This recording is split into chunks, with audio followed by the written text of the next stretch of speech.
Class 11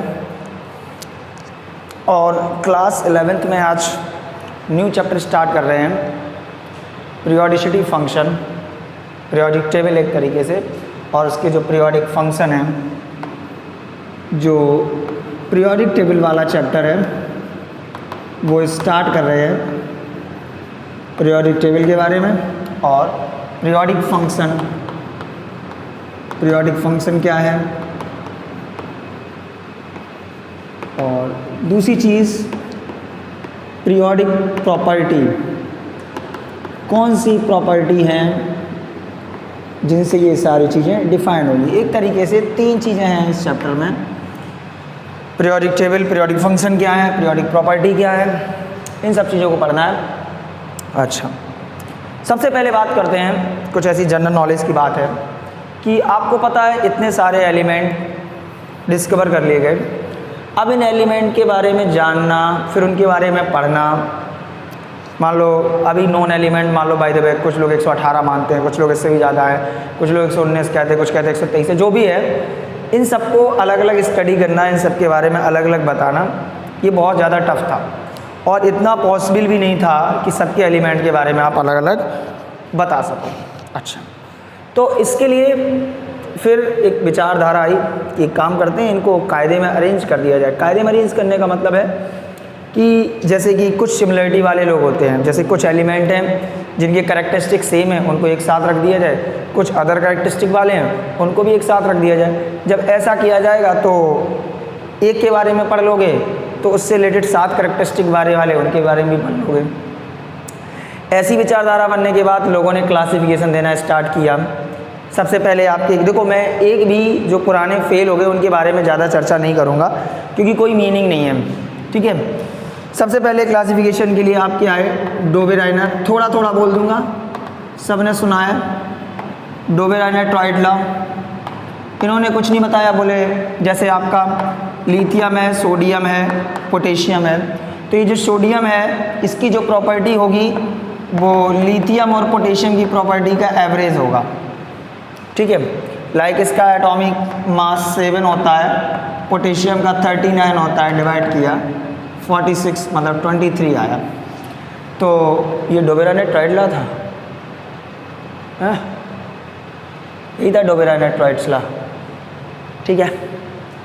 देखो इसके बाद आपका आया न्यूलैंड का ऑक्टेव लॉ।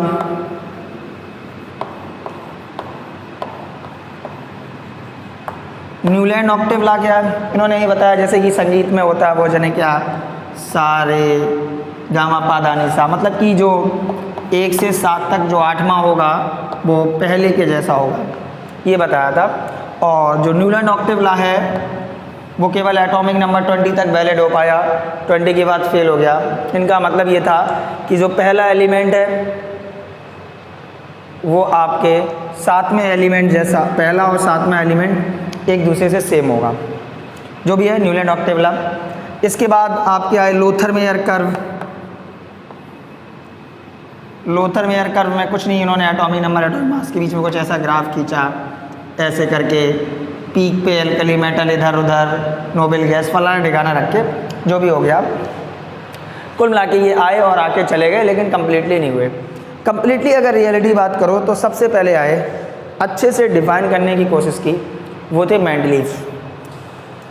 मेंडलीव ने जो पीरियोडिक टेबल बनाई या जो भी क्लासिफिकेशन किया वो एक लंबे समय तक चला, वो थोड़ा बहुत ठीक ठाक भी था। इसके बाद जो भी हुआ अलग बात है। तो हम लोग थोड़ा मेंडलीव पीरियोडिक लॉ पढ़ेंगे और मेंडलीव के बाद तुरंत हम लोग मोटिवेट हो जाएंगे आगे की तरफ।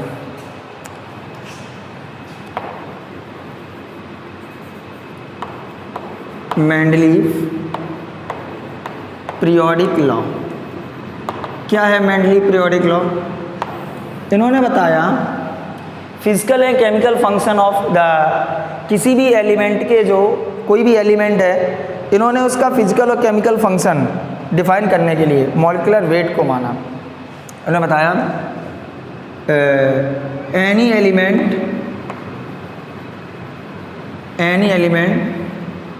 Physical and chemical property are the periodic function of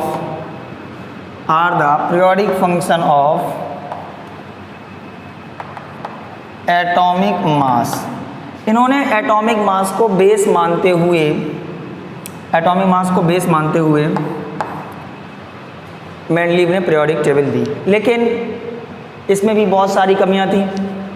पता चले कि कहीं किसी को पोजीशन नहीं, कहीं किसी को पोजीशन नहीं। एक छोटी सी अगर नॉर्मल बात कर लें, जैसे ये क्यों फेल होगी, फेलियर के रीज़न तो पता ही है, क्योंकि जैसे कि मान लो हाइड्रोजन होता है 1H1, इसका आइसोटोप है 1H2 और 1H3।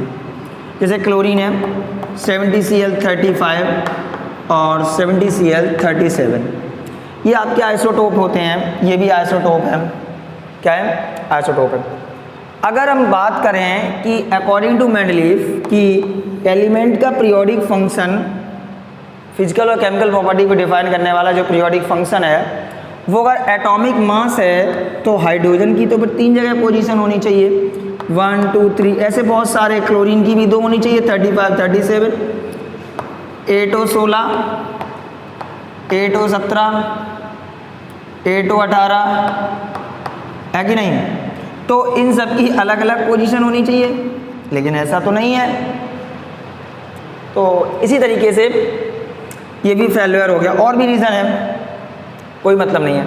अच्छा, मेंडलीव की पीरियोडिक टेबल से मुझे क्या मिला? एक्चुअली में जिस टाइम मेंडलीव ने पीरियोडिक टेबल दी थी उस टाइम ज़्यादा एलिमेंट नोन नहीं थे, अप्रॉक्सीमेट 64 के समथिंग नोन थे। अगर कोई बहस करे तो मान लेना, मुझे कंफर्म नहीं है, शायद इतने ही थे। 64 के समथिंग एलिमेंट ऐसे थे जो नोन थे। लेकिन इनकी पीरियोडिक टेबल में, जो भी इनकी पीरियोडिक टेबल थी, जैसे ये A है तो D है, B है, E है तो Z है, Y है, X है, ऐसे कुछ है। बीच में खाली खाली स्पेस छूटे थे। ये बेनिफिट है, ये बेनिफिट है। और ये बेनिफिट कोई हंसी मजाक का बेनिफिट नहीं था, ये बहुत बड़ा बेनिफिट था।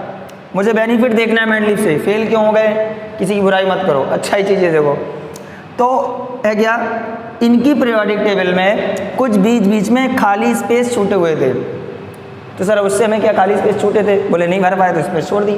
नहीं, ये खाली स्पेस ये डिफाइन करते थे कि कोई एक ऐसा एलिमेंट अभी अर्थ क्रस्ट में है, इस दुनिया में है, इस यूनिवर्स में है, जिसके कैरेक्टरिस्टिक A और D के बीच में और कुछ Z के सिमिलर हैं। अब ऐसे कैरेक्टरिस्टिक का तुम एलिमेंट ढूंढ पाओ यूनिवर्स में तो ढूंढ लो, और नहीं ढूंढ पाओ तो ये खाली जगह बनी रहने दो। तो मेंडलीव की पीरियोडिक टेबल में कुछ एम्प्टी स्पेस थे। इन एम्प्टी स्पेस से क्या हो जाता था, मुझे फ्यूचर के एलिमेंट के बारे में स्टडी इजी हो जाती थी। क्या हो जाती थी? स्टडी इजी हो जाती थी। इसके बाद आपकी आई मॉडर्न पीरियोडिक लॉ। इस पे चर्चा करेंगे और चैप्टर को अब स्टार्ट करते हैं सही से। ठीक, चलिए नोट कर लो जो भी इसमें नोट करना, वरना कोई ज़रूरत नहीं, बस ये भले ही नोट कर लो। अब स्टार्ट करते हैं चैप्टर सही से।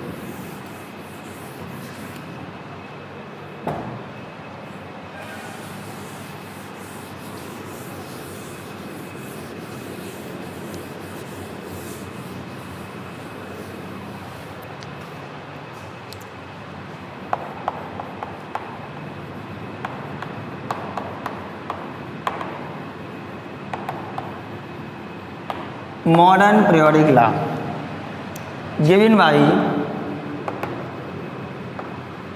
मोज़ले।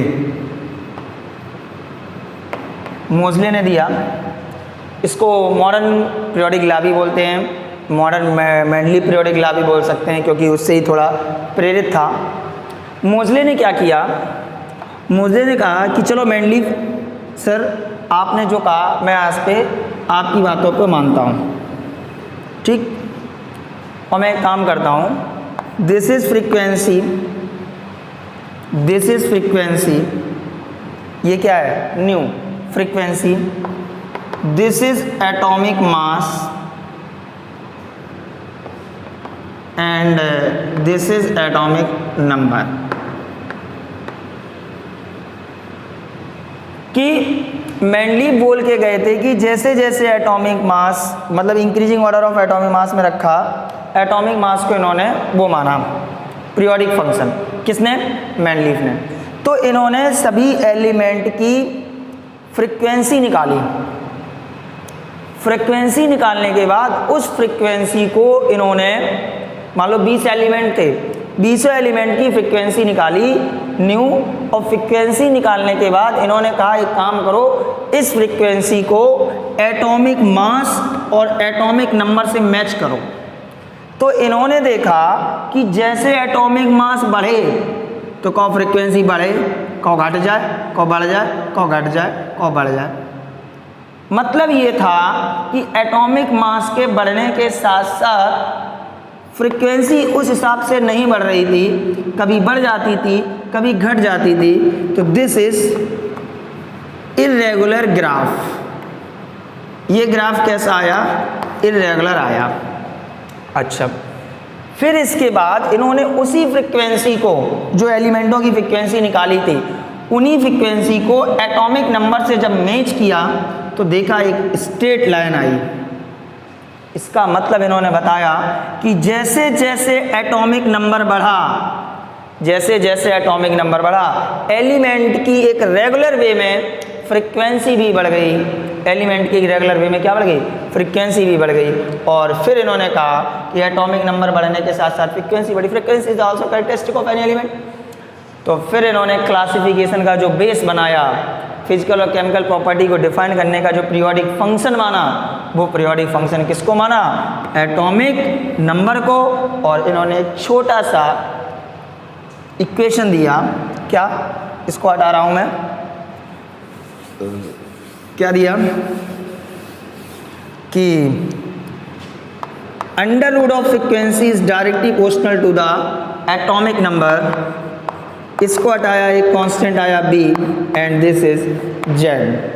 न्यू क्या है? फ्रीक्वेंसी है, और b मोजले कांस्टेंट है, और z एटॉमिक नंबर है। और क्या हो गया modern periodic law? any element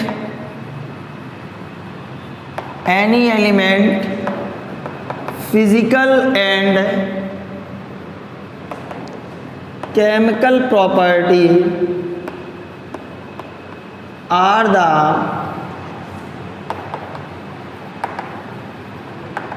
periodic function of atomic number.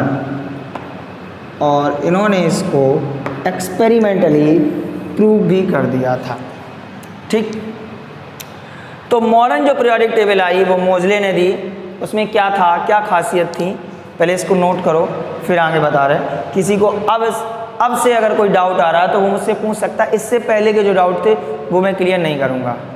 ठीक है, देख लो एक सेकंड में।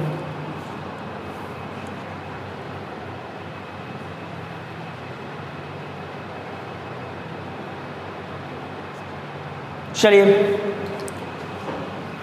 आगे बढ़ते हैं।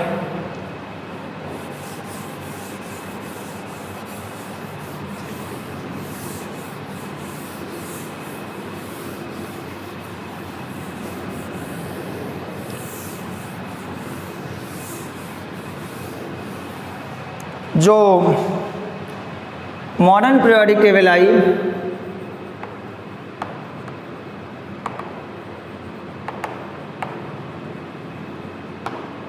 उस मॉडर्न पीरियोडिक टेबल में 7 हॉरिजेंटल पीरियड थे और 18 वर्टिकल ग्रुप थे। कुछ इस तरीके से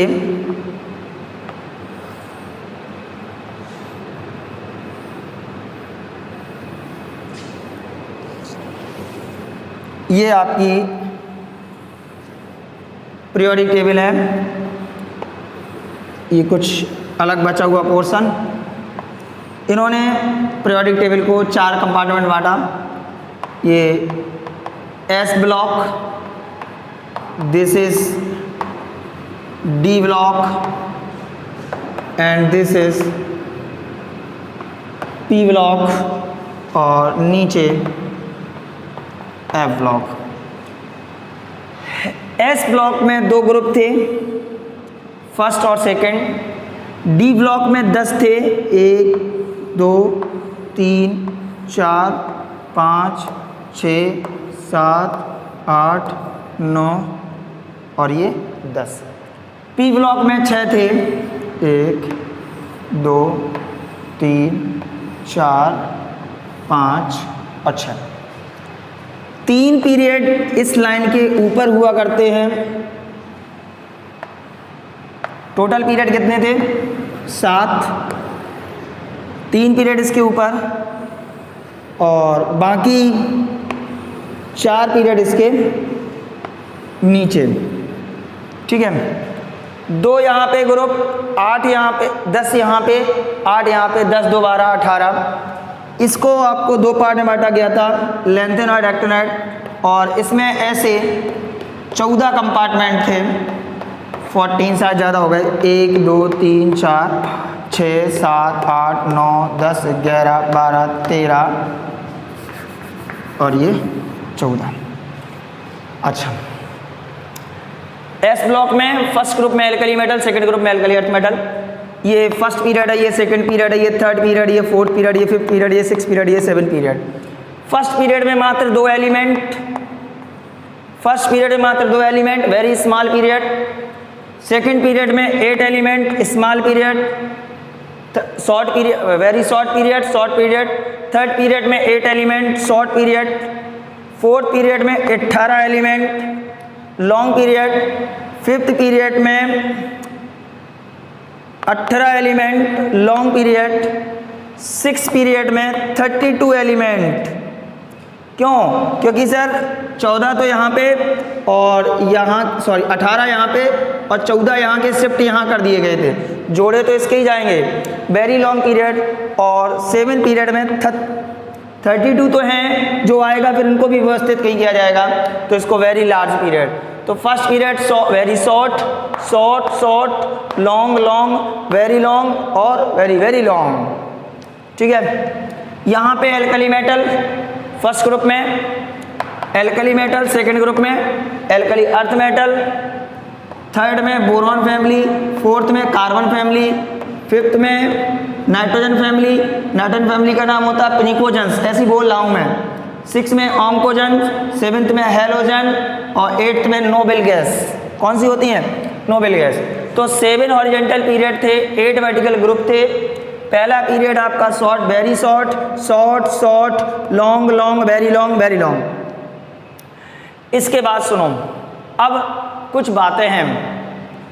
एक नॉर्मल सी बात है, मैं बताना चाहूँगा कि पीरियोडिक टेबल में कौन कितने एलिमेंट हैं। मैं इस एफ ब्लॉक को साफ करके अपनी सारी बातें कहना चाहता हूँ आपसे। देखो, आपको पता है कि पीरियोडिक टेबल है तो इसमें मेटल होंगे, नॉन मेटल होंगे, फलना ढिकना जो भी होगा सब कुछ होगा। जरा बात करते हैं मेटलॉइड की। पीरियोडिक टेबल में 8 मेटलॉइड हैं। कितनी मेटलॉइड हैं? 8। कौन कौन सी? Astatine, tellurium, antimony, germanium, polonium, boron, arsenic, silicon. Aunty, तेरी, सब्जी, पूड़ी, बासी, गाना, ये मेटलॉइड है। What is the metalloid?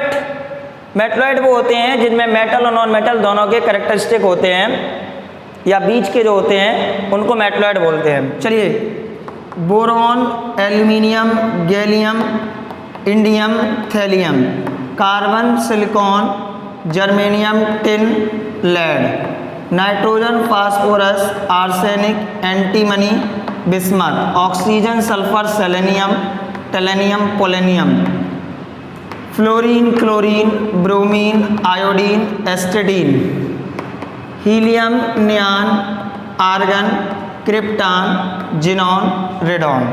Y are banning this? Reason है, सुनिए। ये देखिए, ये जो मैं डार्क सर्किल ले रहा हूं, डार्क सर्किल,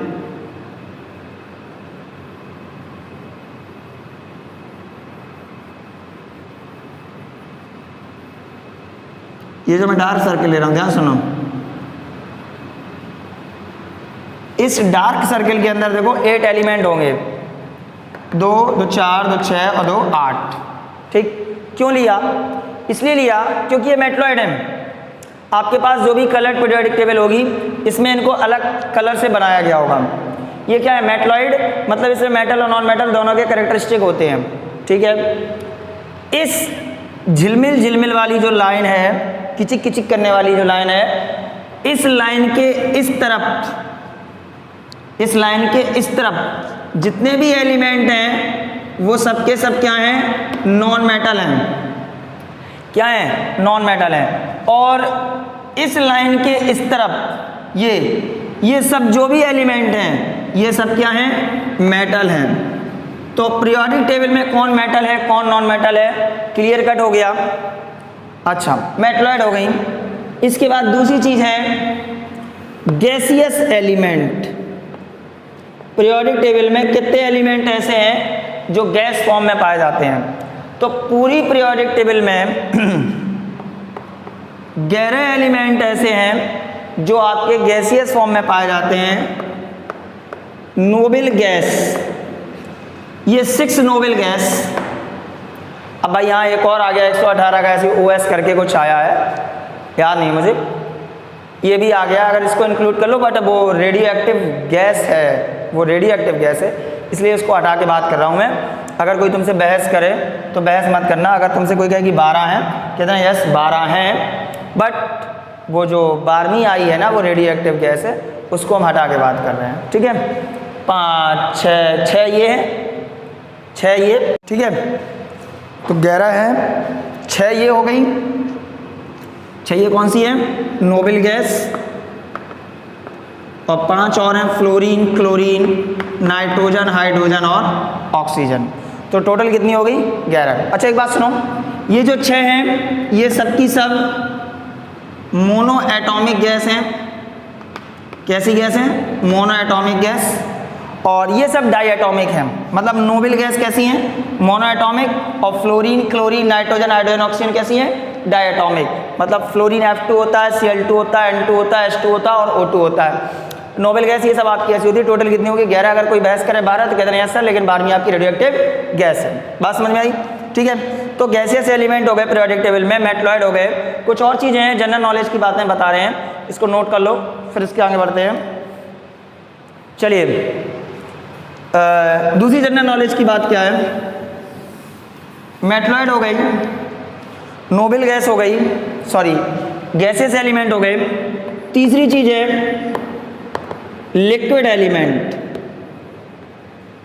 लिक्विड एलिमेंट, तो पूरी पीरियोडिक टेबल में अगर बात करो, कुछ लोग कहते हैं कि लिक्विड एलिमेंट दो, बिल्कुल सही बात है। एप्रॉक्स रूम टेम्परेचर पे अगर बात करो तो टोटल 5 एलिमेंट ऐसे हैं, 5 एलिमेंट ऐसे हैं जो लिक्विड फॉर्म में पाए जाते हैं। वो कौन कौन से हैं?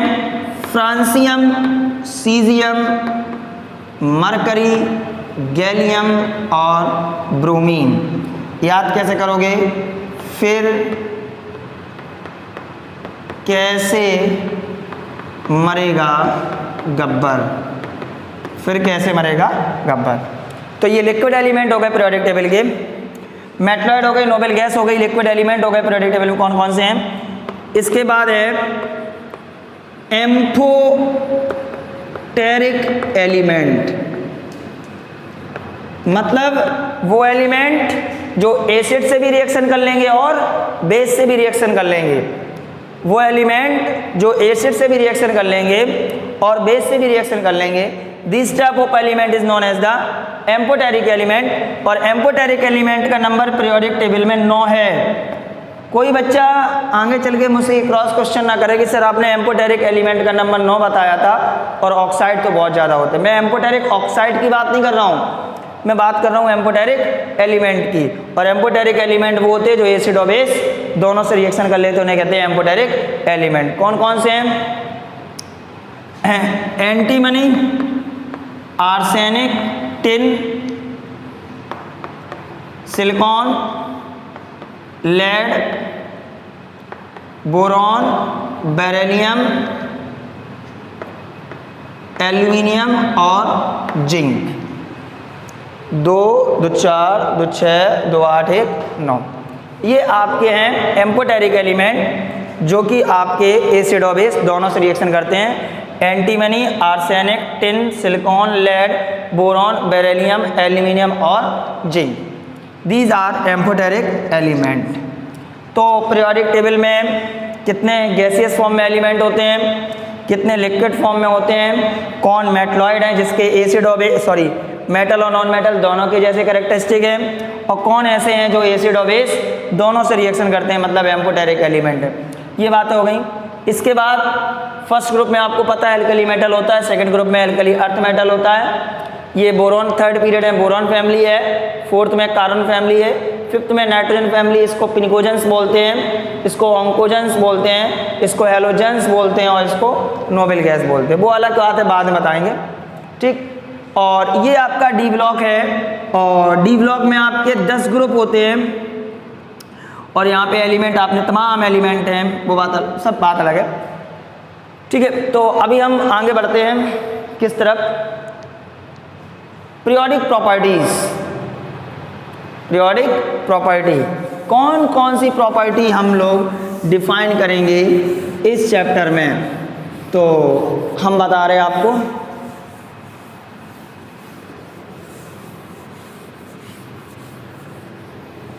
उससे पहले चाहे तो हम लोग एक चीज़ और सीख सकते हैं कि how to find the group number of any element. एक चीज़ और सीख लें, उसके बाद बताएंगे हाउ टू फाइंड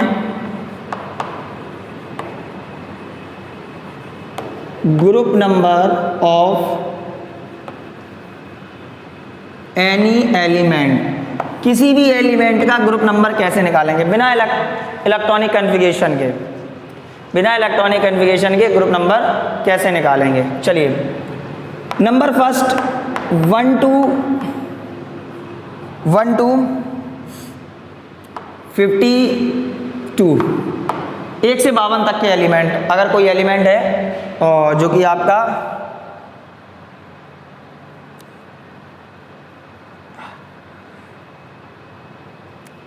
एक से 52 तक का है, तो उसका how to calculate atomic number, sorry group number, उसका ग्रुप नंबर कैसे निकालेंगे। उससे पहले जरा देखो, नोबेल गैस को लिखेंगे helium, neon, argon, krypton, xenon और ये रेडॉन। इसका एटॉमिक नंबर 2 होता है, 10, 18, 36, 54 और ये 86, ठीक है। तो इनका हम लोग कैलकुलेट करने जा रहे हैं ग्रुप नंबर, ठीक। 1 सेकंड रुको बेटा, ठीक। चलिए देखिए, ये है थोड़ा,